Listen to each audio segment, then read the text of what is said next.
Good morning to everybody. Happy Wednesday to you. It is September 18th, and it is time for us to give the Longhorns some grades as they are 1/4 of the way through the season. But not those typical boring grades. I don't like those things. Okay, I've done it before. But we're not going to do offensive line, defensive line, quarterback. Been there, done that. Scott went in the lab and decided to get creative. And I've decided we're going to do some creative grading today as far as the Texas Longhorns are concerned. So get ready, sit back, relax, and enjoy the ride because it's so funkified. And good morning to everybody who is here in the chat. Let me just say something quick. What up to Kiki? A quick what up to my main man T. Sandman's in the house. JD's in the house. Deborah is back. Good to see you as well. And Mike Torres, my Austin FC brother, is in the house. Let's talk about where the Texas Longhorns are at. A 4th of the way through the season. You're like, what? Yeah. 3 games, right? 3, 6, 9, 12, right? That's now clearly we know that the Texas Longhorns will have the playoff games, the conference championship games. So there's more games to come. But just where they're at right now, I thought it said, let's sit back and see where they are. And I'll be honest with you, a lot of grades are going to be good. But there's going to be some grades that we're going to say to ourselves, okay. So listen, the other thing that I want you to do, and good morning to you, Doug G., obviously my brother, Anthony Audrey B. Puente, and of course, Trip on Wheels. I want you to make sure you put your grades in here as well, okay? Let's start with the first category here. And this one's going to be interesting. I want to see where everyone is at on this one. So let's start with the first one, the first Longhorn subject, which is the transfer portal impact. Now, Texas went out in the transfer portal. And here's a list of guys that they were able to obtain, right? They just recently received Velton Gardner, right? They also have Javion Cole, Jermaine Lole, Bill Norton, Mr. Sevilla. I'm so sorry. I'm so sorry, Mr. T. Amari Nyblack, Isaiah Bond. Kendrick Blackshire was here for a minute and then he left. So we don't really count him, right? Silas Bolden, Matthew Golden, Trey Moore, and Anthony Makuba. I'll go through that one more time, so just in case, you make sure you got it. I'll start from bottom, work my way up. Andrew Makuba, Trey Moore, Matthew Golden, Silas Bolden, okay? Kendrick Blackshire was here and then gone. Isaiah Bond, Amari Nyblack, Mr. Sevilla, Bill Norton, Jermaine Lole, Javion Cole, and Felton Gardner just came in. So the question becomes, what is the grade as we are 3 games into the season for this? I want to see what your grades are, and I'm going to give you what my grade is on here. I see what you guys are saying, but I'm going to tell you what Unk's grade is so far for them. My Longhorn grade, B+. I know you're like, oh, why not an A? Why not an A for the transfer portal impact? Well, look, for me, they've hit clearly on Isaiah Bond. They've hit, obviously, on Matthew Golden. And obviously, they've hit on Andrew Makuba, right? So we're pretty good on that. By the way, I like this blue on blue. Like, I didn't plan this, but I need to do this more often. I kind of like this thing that we got going on. But for me, they brought in some other guys who were kind of waiting on. By the way, this is why, by the way, I just want to say this. And when I say this, it's not to quote unquote, I don't want to be disrespectful for anybody, but I just want to make sure that if you guys remember, you guys listen to the show, remember I'm always like in the off season, a little hesitant when they're like, oh, this guy's transferring in. And everyone's like, oh my God, it's going to be amazing. He's going to do all these things. And I was kind of the person I was like, all right, well, let's see what they do on this level, right? And so that's one of the guys because they've hit on 3, but for me, we're still waiting to see what these other guys do. They're kind of like role players, kind of, situational players at this moment. Like Amari Nyblack, everyone, I remember arguing with Alex all off season, when Alex and I did a show together, and he was like, "Oh, nine backs is going to go and start in front of Gunnar Helm," and I was like, "That's not going to happen." And I stood on the table for Gunnar Helm. I remember arguing, of course, as relates to Trey Moore, and it was just like, of course he's going to have double-digit sacks. And I remember saying, like, it was at UTSA. Let me just see what happens. I mean, through 3 games, Trey Moore hasn't. Not only does he doesn't have a sack, he doesn't even have a quarterback hurry. I mean, for a comparison here, sure, we may look at a guy like Colin Simmons. Not Colin. Well, first, but we'll get to Colin Simmons in a second because we're going to talk about freshmen here. Barron Sorrell, he doesn't have a sack yet, but at least he does have 3 quarterback hurries, right? And then we got a bunch of other guys who were just waiting on. I think everyone was super hype on Javion Cole. I was like, all right, well, let's see what happens, with him. Lole and, Bill Norton, I see him getting some run here as far as being a run stopper. Like, they found a lot of guys. Silas Bolden was another person that everyone was like, oh, he's going to have this impact. I think Silas may have how many catches does Silas have? I have the stats in front of me. Receiving. Did I cut that? Did that thing cut out?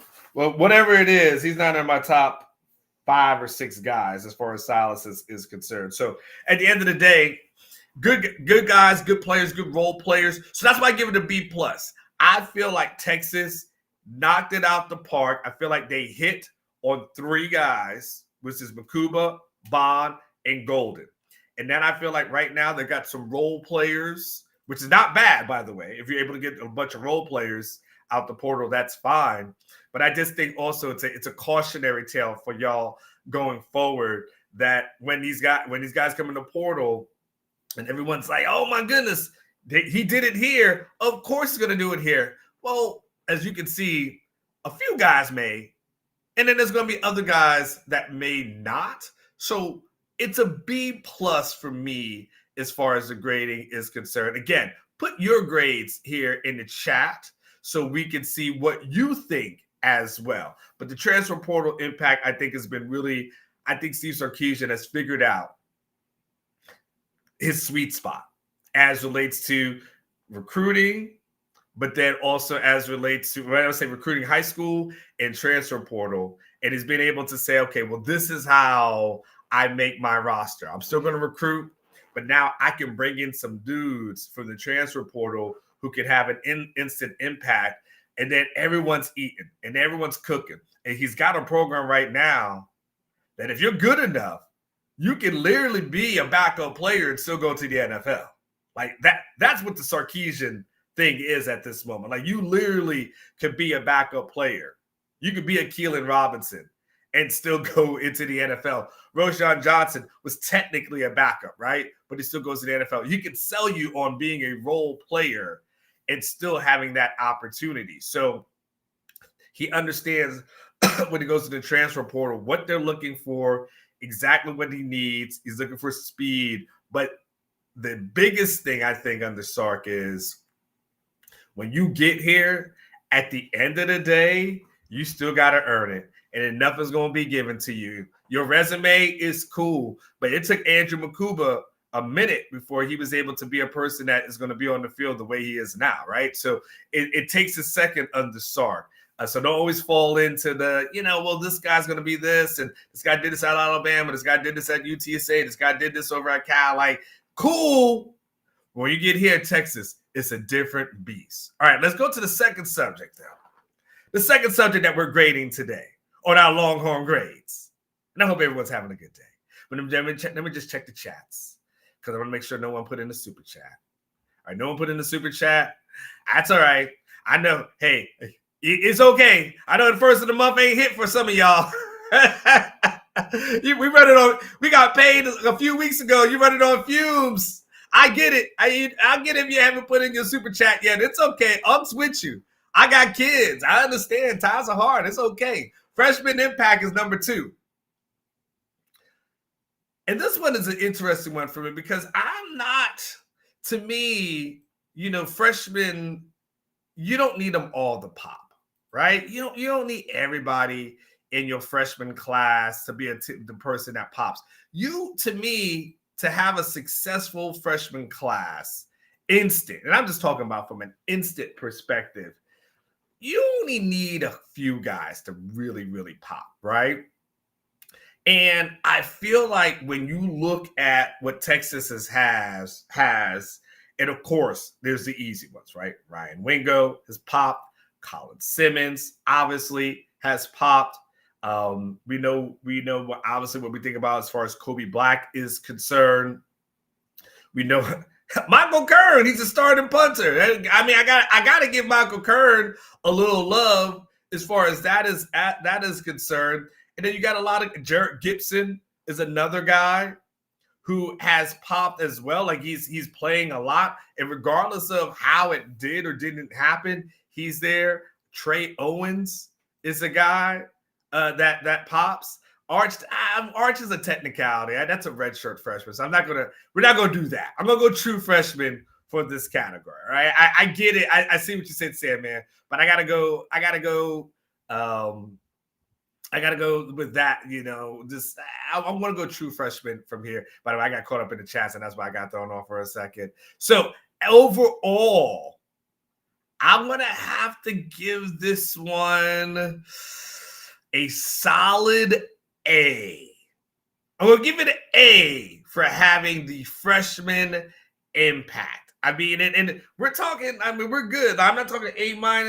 I'm not talking A+ because we don't have a tons of freshman starters, right? If I've had multiple freshman starters that were balling out, I'd go to the A+. So I'm being a little stingy with my grade, just a little stingy with my grade, right? But nonetheless, if you got an A out of your freshman class the way that they have, and you got guys that are popping now that are going to be impact players in the future. Like we got guys that you're looking at and you say to yourself, man, this is a 3-year person like Ryan Wingo, Colin Simmons. And then we'll see who else pops over the next couple of years. Not bad. And by the way, I don't know if I said this in the conversation, but even as a backup, Trey Owens is really good. And I've talked about this the other day as relates to Trey Owens. But Sark continues to praise him. He continues to be a guy that continues to do a lot of great things behind the scenes. He's a guy that I wasn't 100%. I think I said I wasn't saying I wasn't sold on. I just kind of shoulder shrugged this commitment at the time. I was like, because there were so many other good guys. I was just like, all right, he's just a guy. He's really damn good. Trey Owens is really damn good. So overall, from a recruiting standpoint, chef's kiss, all those kind of things, love, dap, whatever you want to do that shows some love to somebody, the freshman impact for me, that is a solid A. I like that one. Go again, put your grades in the chat. By the way, I have 7 categories. I don't think I said that to start off with. I was just so excited about the show, so excited to talk to y'all that I don't even told you how many that I had. But I have 7 categories, 7 unique categories that go outside of the norm of quarterback and cornerback, and where you think about the safeties and where you grade the linebackers. Like, getting a little creative every once in a while. Golly, sometimes we get so, routines. It's boring sometimes. All right, this one, another unique category here. As we start grading this Longhorn team that is a third of the way through the season, please don't go too fast.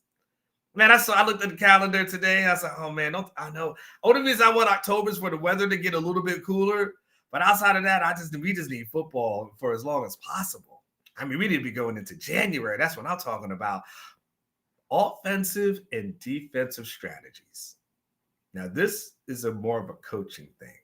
So this is a Pete K defensive strategy thing. This is a Steve Sarkisian and his crew on the offensive side. What ends up being your grade when we start thinking about the offensive and defensive strategies that Texas has used against Colorado State, on the road at Michigan, and of course last week versus UTSA? For me, I'll be honest with you. I'm happy on this one. I'm so happy on this one. Now, I may have been a little stingy and really nitpick that last category where I talked about freshman impact.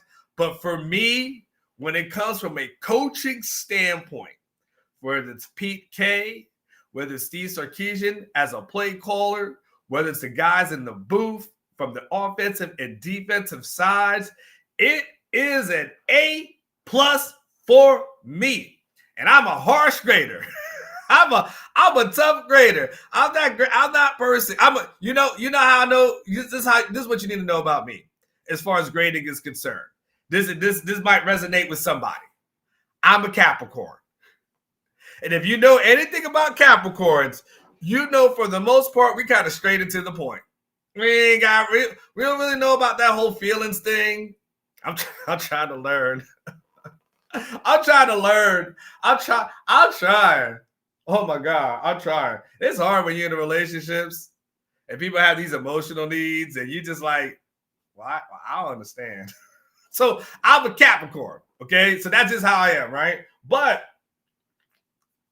the way that they have, in week one, they were able to effectively do everything they needed to do without showing anything. The way they were able to go and the strategies that they were able to implement against Michigan. Again, I was a person who predicted. I'm not trying to knock on other people on OB or other writers. I'm just saying the things that I told y'all when we watched the shows, and I said this will be a 31-16 game versus Michigan because I kept saying Michigan ain't holding nothing. I said I saw them play. I think Texas is going to beat them 31-16. Like I was damn near close, right? Because I knew what the strategies was going to be. I knew what they typically do, what they were going to implement. Don't say anything about these Capricorn South End Zone Queen. You know we the best. I think South End Zone Queen. Oh, Rodolfo's a Libra. Oh, can't stand Libras. Golly, y'all are just y'all. The only thing we'll do signs later. There's some signs out there. But Libras, y'all are just a delusional group of people, aren't you? But Don was like, I'm really offended. Now I understand your hate for Jay Witt. You're a Libra. Everything explained. I knew what the strategy was going to be. Love you, Rodolfo. I knew what the strategy was going to be going into Michigan. And I feel like Steve Sarkisian as a play caller I haven't had a game so far this year when I've looked at it and said to myself, what the hell is he doing? Why the hell is he throwing one bomb after another? You remember a few years ago when it just seemed like he was just determined to get that long shot with him, with Quinn and Xavier? He was like, I don't care how many times this thing misses. We gonna still throw it. I'm like, bro, it ain't working. It ain't working. I feel like he is really, I don't think he would say this, right? Because he might view it as an insult if I asked him this. But look at all these people giving it their signs. Like, what's that number one zodiac sign? Like, all y'all give me your zodiac signs here in the chat. Y'all like Leos, though? Y'all like Leos? They kind of known for lying, though, ain't they? Anyway, I feel like Sark, we're just going to hit on Sark has been a person. Let me stay focused. Because if I go off topic, I know me. If I go off topic, it'll take me like 5 minutes to get back. So let me go back. Let me get. Sark has been play calling things where he's just been saying, you know what? I don't have to do anything super fancy. I've got the talent.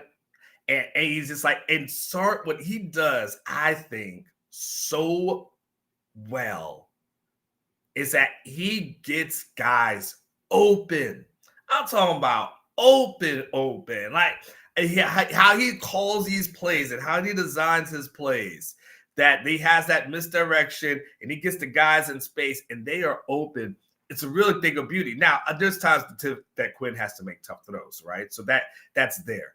But just how they designed that. And then from a defensive standpoint, I think Pete K probably does not get enough credit for the game plan that he calls, the game plan that he implements.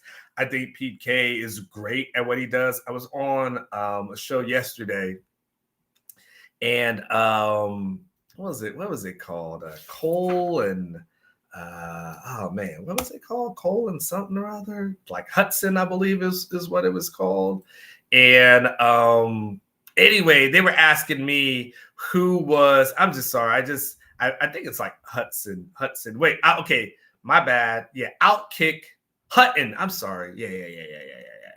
Outkick Hot Mike. I was on the show.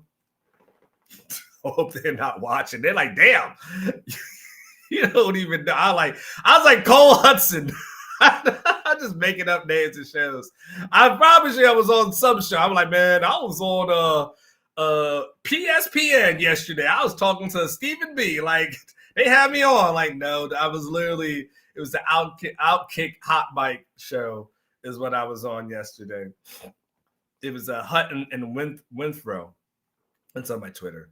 And they were asking me, like, who's going to be the next like head coach out of Texas? And I said, well, if you can find a program that isn't just so offensive loving and it's like, I appreciate a good defense, I said Pete K would be a good candidate for me. And then, of course, I named a bunch of other guys that I think AJ Milwee obviously will be a guy at some point. Tashard Choi should at some point get a chance to move up to OC. I think Jeff Banks, to me, is a guy that people can just get. If people just mind their own business and just went to like, okay, like all jokes aside, is he a damn good coach? Like, yeah, okay, once you get past the, okay, let's talk about the monkey. Outside of that, I think he would be a good head coach candidate. So in any case, I think this coaching staff is really good. I think this coaching staff is really good. And I've seen some other coaching staffs that were not, but I think this coaching staff is really good. So that, for me, offensive and defensive strategies, the things that they've implemented over the first three games, know what they'll have to do against La Monroe. And then, of course, waiting for Texas OU in a couple of weeks, which I cannot wait for that game to occur, to see what Steve does. By the way, people always ask, sometimes people come on the show and they're like, why you got all this stuff behind you? And they don't understand like the significance of it. So obviously, I'm getting to somewhere in a second. This is from the Alabama game previously. This is a credential there where Texas goes on the road and wins by double digits. This was 49-0, Texas OU. This was the 2023 season, which obviously was a great season. This was the Big 12 championship game. And then I got another one that I'm going to add to the collection, which is going to be the Texas-Michigan. Look at that young lad. Look at that young smile on his face. Look at young Anwar. Oh, young and innocent. Look at you. I'm going to put that on the wall soon.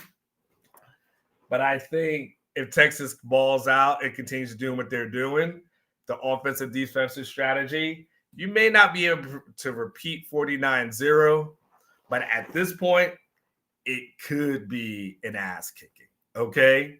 Rodolfo, you're ridiculous. I'm going to ignore what you just said, Rodolfo. All right. Speaking of strategies, y'all. Oh, wait, let's get rid of the ticker thing, though. Let me get rid of the ticker thing. Damn it! I want to get rid of this ticker thing. There it is. Eric Sells Homes DFW. If you're looking for a house in the DFW area, don't look any further than my main man, El Presidente, who has got you covered. You need to buy a home, need to sell a home, whatever it is, you contact El Presidente. You let him know your favorite unk sent you, and he'll make sure he takes care of you. All right? It's September, October. Perfect time to go ahead and buy a house, get yourself a good deal. And then if you're going to sell a house, Eric's going to make sure that you don't get taken advantage of. You get the best price. Eric Sells Homes DFW. I gotta check out that QR code. He's my guy. Love Eric. Eric Sells Homes DFW. He'll go somewhere else for you. He just won't go to Killeen. Shout out to the people in Killeen. I always like to make fun of your city. So anyway, all right. So there's that.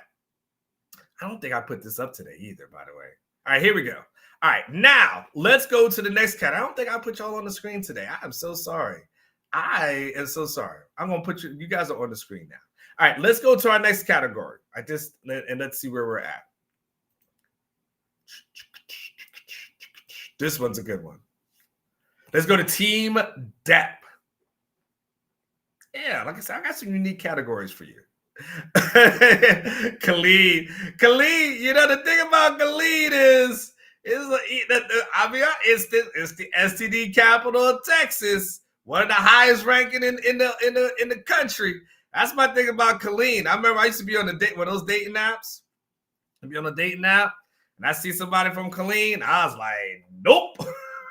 Nope. It gonna make Up burn. I can tell you that much. Not gonna make me burn. Team depth. I'm in a good mood. Hope you guys are in a good mood. Team depth, though. I mean, this one's gonna be an obvious one. I'll just put my grade without even having to go too far with that one. I feel like the team depth, when Steve Sarkisian said, we got more depth now than we've ever had in all the years that I've been here, he was 100% correct.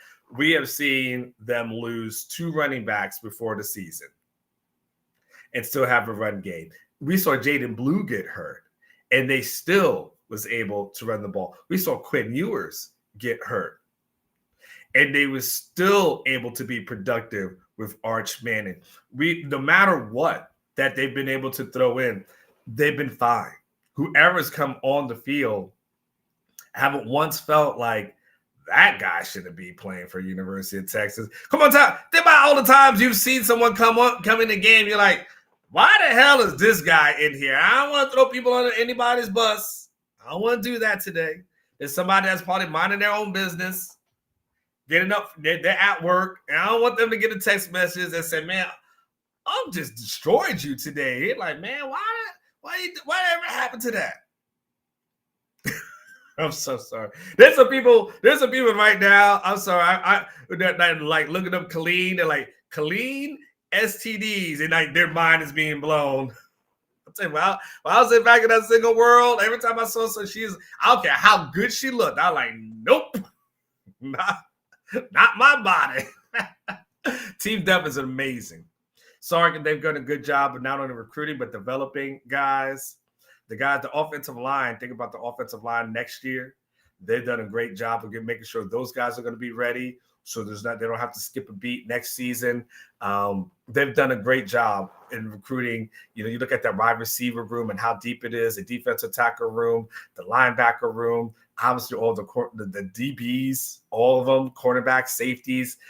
There's depth everywhere. There's enough waves coming. It's not like, oh my gosh, one person, it's like Oklahoma, for instance. Oklahoma uses the excuse, well, we got some injuries, and that's why we don't look as good. And Texas hasn't had to use that excuse. They're like, yeah, we've had some injuries, and we're the number 1 team in the country. So what? That's the difference, for me. So the team depth that this team has is fantastic. A+ for me. Let's go to another one. Let's go strength and conditioning.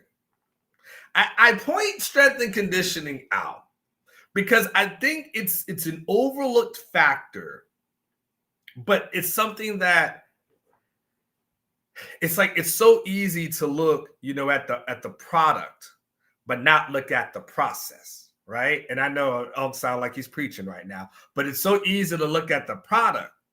Everybody always wants to look at where this team is at on Saturdays during the season, but that's the product. But there's a process that you have to go through in order to get there. And that process really is about the strength and conditioning. And if you don't take that serious, you see what that looks like. You see guys get pushed around and get bullied around. And that's why last year you were able to see Texas go up to Tuscaloosa. And by the time the fourth quarter hit, they was knocking those boys around. And they hadn't seen that kind of thing before, right? And there's a reason why when everyone's talking about, oh, well, Michigan's got that really good defensive line. How's Texas going to handle it? And I said, well, have you seen the Texas offensive line? Have you seen them? Because they're pretty damn good. They're really damn good. And at the end of the day, what happens? Texas goes on the road. Oh, I was about to say something. They tap that. Some of you guys might be at work. I don't want to get you in trouble. So for me, strength and conditioning from Torrey Becton and his entire staff, that's an A+ for me. That's an A+ for me from a strength and conditioning standpoint. One, making sure guys stay as healthy as possible, reducing the injuries, and then making sure that this team is ready to perform and closing in the fourth quarter. So strength and conditioning, absolutely A+ for me. Chef's kiss to those guys. All right, another category is an interesting category. I went with team chemistry. And, team chemistry goes deeper than the false narratives that we've heard before. Rodolfo, this is a family-friendly show. This is a family-friendly show. We're just honest in our family. That's all. We're just an honest family. We don't put on no fronts for anybody. We don't put on no fronts. Not at all. I might go to church on a Sunday, but I might cuss you out on a Monday. But we still family. When we've heard about team chemistry in the past, though, right? We've heard crap that just doesn't count, right? I don't want to go through all of it because Shane Bouchot doesn't deserve to get shots today, but we've heard about, ping pong. Some of them are ping pong, right? We've heard about, this team's going to be closer this year because we had a barbecue. And it's like, we had a barbecue. Yeah, a barbecue. That makes the team closer. I'm like, I don't know if that makes the team closer, just having a barbecue. Yeah, how many times have you been to barbecue with people that family members, kinfolk that you don't really like? So you've heard these false narratives. It's like you can do all these things together. We're doing team building and all these kind of, things. And you're like, But then what happens is you get into the season and all of a sudden that thing becomes a thing. And here's the thing that I know. Let me say it better. That whole we've got chemistry because we had a barbecue or we went to somebody's house or we had a pool party doesn't mean crap when sometimes you just get punched in the chest. And then you get punched in the chest and then all of a sudden there's finger pointing, there's all these kind of things. The thing about the team chemistry that's so good here is that, and typically you hear things about behind the scenes, and I've heard things for years, and I think I've only heard it with the first year under Sark because it was the transitional year. Because it's a transitional year, of course, then you're going to hear about disgruntled players like that. That happens. The Joshua Moore thing happened. That whole thing happens, right? But the one thing I can say is that from a chemistry standpoint, it seems like the guys generally like each other. They enjoy each other. You saw someone put in a shot, I think, on Quinn, and you saw an offensive line that was like, we're about to beat you down if you do that. See, Rodolfo, I cleaned it up for you. we about to beat your ass. That's my dude, And so when you have a unit that's together like that, that's picking each other up, that cares about each other like that, team chemistry is at an all-time high. Now, winning helps because here's the other thing about the team chemistry that you can't overlook.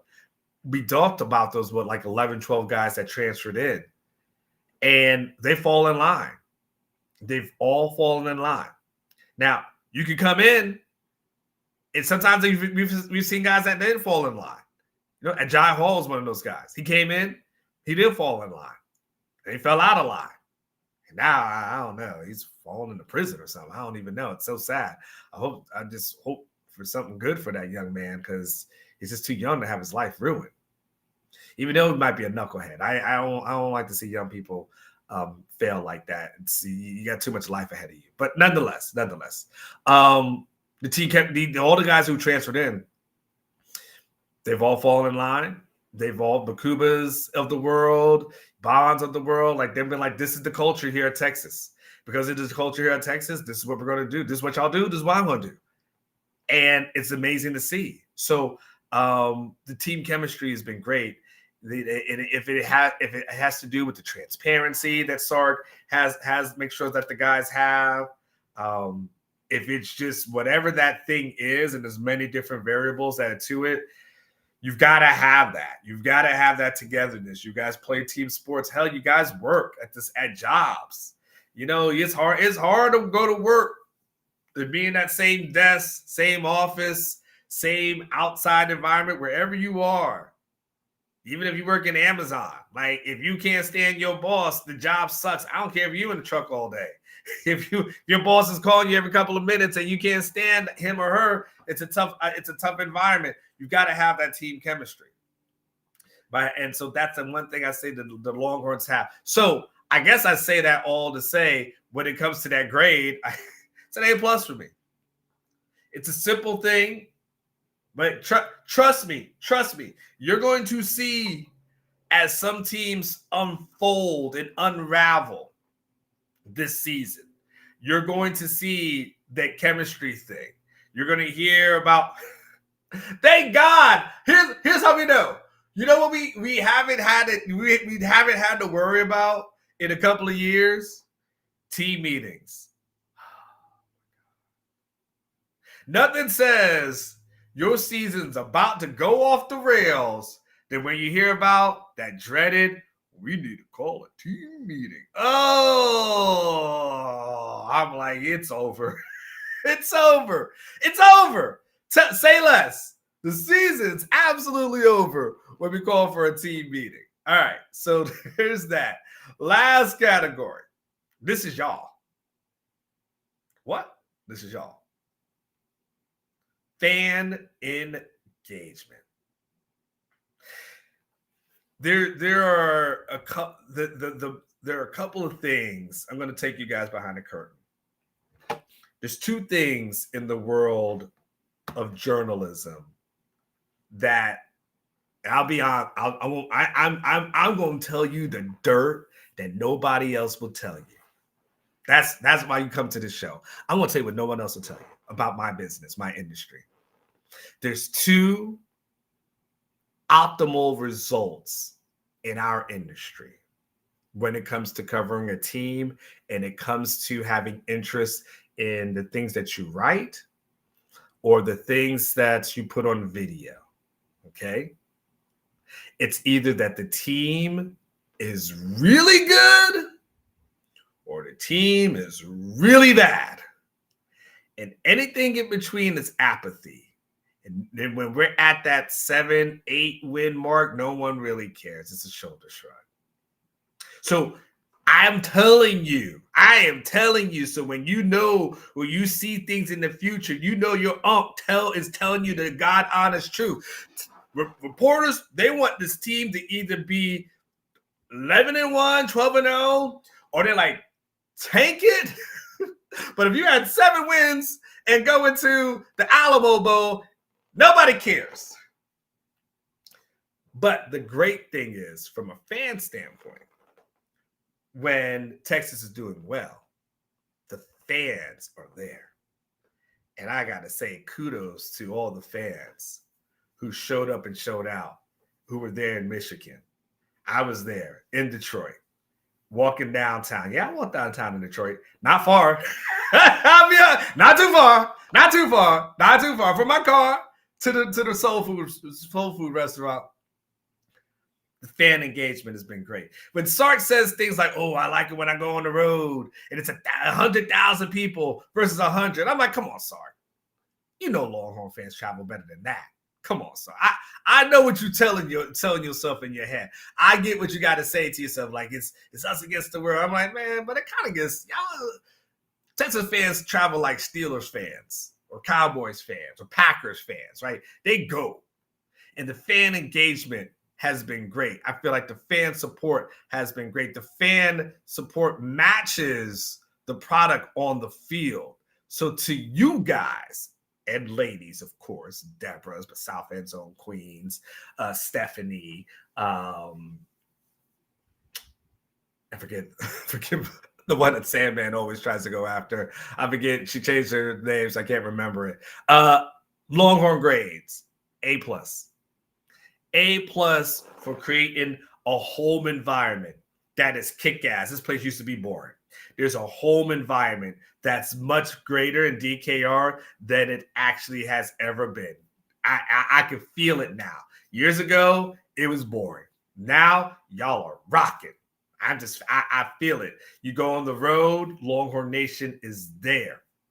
Social media, all kinds of things. The fan engagement has been great this season. You guys on the shows, on the Orange Bloods, have absolutely been kicking it. So, fan engagement, A+ from you guys. And I see you over here. Sandman goes, I tried to meet her last weekend, but she wasn't at her seat.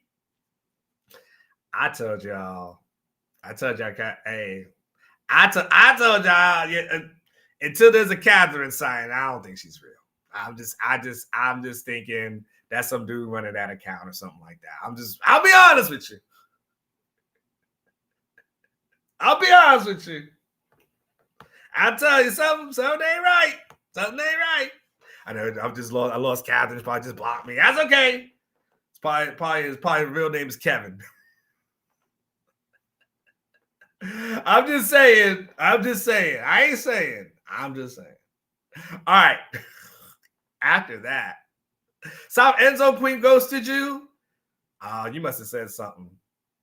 You must have said something that got on her nerves if she ghosted you. South End Zone Queen, that's like about BFF. So I don't know what you must have done. All right, so those are our 7 categories. Got to wrap the show up. Why? Because there's a recruiting show that's coming up soon. But check this out. I'll be back for the noon show with Kevin.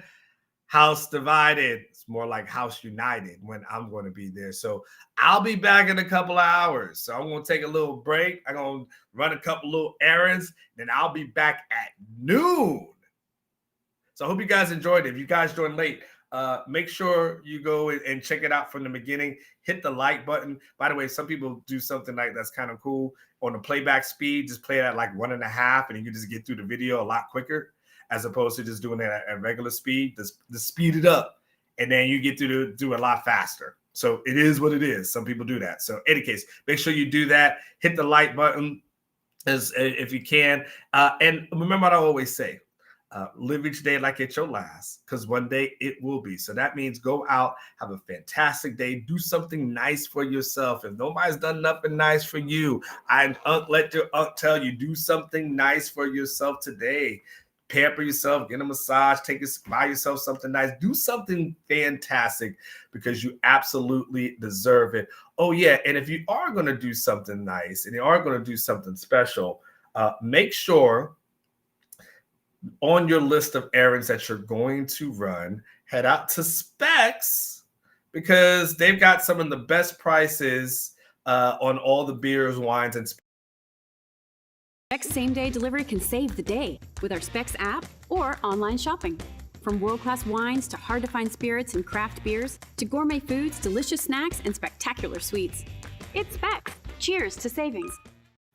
Cheers to you guys. I will see you back in a couple of hours. You know, when Chad and I do a show together, it is absolutely off the chain. You know, I just come in, I just don't care, and I come in guns a-blazing. So get ready to see me at noon. Until then, y'all take care of yourself. Can't wait to see you tomorrow and at noon.